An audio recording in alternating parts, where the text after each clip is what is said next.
Hi everybody, my name's Chris Ressig and welcome to our first tips and tricks for the Quilt Along Club for the Westfield Quilters Guild, where we're going to go through tips and tricks for the Barnstar Sampler by Kelly Cavanagh.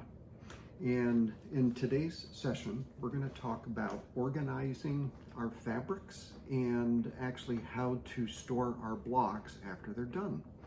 Because what we're doing with the Quilt Along is this project is going to take about a year long. And one of the keys for me is to keep things organized so you know where things are and how to get them again a couple months from now, after things have gotten started, after you've gone through the process of actually making a few blocks. Where do I find that fabric again? And where was that block that I made 6 months ago? So what I'm about to describe to you is just explaining how I do it. You don't have to do it this way, but this is just the approach that I'm taking in order to just keep myself organized. So as I said, this is being done over the span of about a year, and for that reason, I need to keep things contained. I can't let them just get spread out and lose track of it. So for me, I'm actually keeping the entire project in a tote or a plastic tub like this. And when I work with it, I'm actually taking things out of the tote, using them, and they go back into the tote. And whenever I come to a guild meeting, the tub comes with me. You don't need to use a plastic tub, it's just what I had handy. But I mean, you can use a cardboard box, you can use whatever's handy for you.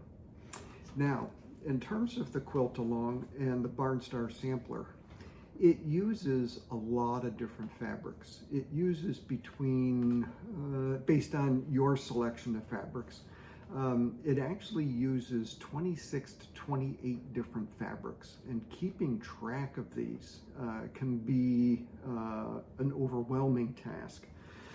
But what I have done is I've decided to put each of my fabrics into a Ziploc bag, and I have them numbered on little slips of paper that I have in the bag. And I'll explain to you how I work with this when I work on a particular block. So when I know I'm going to use a certain fabric, what I do is I take out of the bag the fabric I'm going to use, and what I do is I have with me, I have 2 pieces of paper in here with the fabric number on it, and in this case, this is fabric number 20. And what I do is I actually take a pin and I pin this piece of paper to this fabric when it leaves the bag. And whenever this fabric is out of the bag and it's being taken from the ironing board or going over to the cutting table, whatever it might be, this fabric is always labeled. So I know what the fabric is, and if this fabric didn't have a piece of, if I didn't have it identified, I wouldn't know what the fabric was unless I took a lot of time to refigure it out. So what I do is when a piece of fabric leaves the bag, I pin a number to it. And you'll notice in the bag, I also have another piece of paper with the same number on it. So whenever I'm done working with this fabric, I actually unpin this piece of paper from the fabric. I slip it back in the bag with the other fabrics, and I now know that all of my fabric number 20s are all together, and they all are there in the same bag. The other thing this does for me is you'll notice in the bag here, there are different, what I'll call other scraps of this particular fabric here. And what I've done is, as I've gone through the Barnstar Sampler and I'm cutting off of my main piece of fabric, if there are pieces that I didn't use, I put them back in the bag with the other fabrics. So as I work on the quilt, and I'm actually cutting different pieces. Everything that I have for this particular fabric is all in this bag, whether it be the big piece or whether it be all the little scraps and other pieces that have been cut.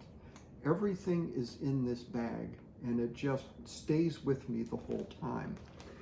And what I do, and you'll see here, like on the table, I have a whole bunch of Ziploc bags with all of the different colors. And all the numbers are here on the bags. So I know that when I go to the book and it says I need to work, as an example, with fabrics, 1, 6, 12, and 20, I can grab the bag for fabric 20, fabric 12, fabric 1, and fabric 6. And these are all the bags I need to make that particular block. And what I then do is, after I do all of my cutting, as I said, all of these fabrics go back in the bags and they go back in the tub when I'm finished. And all of these fabric bags are just here in the tub. That's where they're stored. That's where they stay. And the other thing that I also do is, after you make the blocks, with this quilt taking approximately a year to do, there are some of these blocks that are going to be sitting around for a year before they're actually put into a quilt. And for me, one of the things that is important is to keep these blocks in good condition before they're actually put into the quilt top. So what I have done is, for every block that I have finished, I actually put them in a different Ziploc bag and I have them numbered. So I know, and what this is doing is it's just protecting the blocks. And all of these blocks are in the same tub, and I just keep them in here primarily to keep them protected. I don't want them to get knocked around and folded and crunched. I want them to stay nice and flat. I want them to be in good condition when I get to them about a year from now. So that is it for this video. It's just to really help you understand and to give you some type of methodology to keep track of the wide range of fabrics that we'll have on the Bar Star Sampler. This quilt, as I said, takes, it could be upwards of 26 to 28 different fabrics, and if you lose track of those fabrics and where they are and what's going on, it can be overwhelming. So hopefully this has been helpful, and happy quilting, everybody, and we'll look forward to the quilt along in the coming months. Take care. Bye.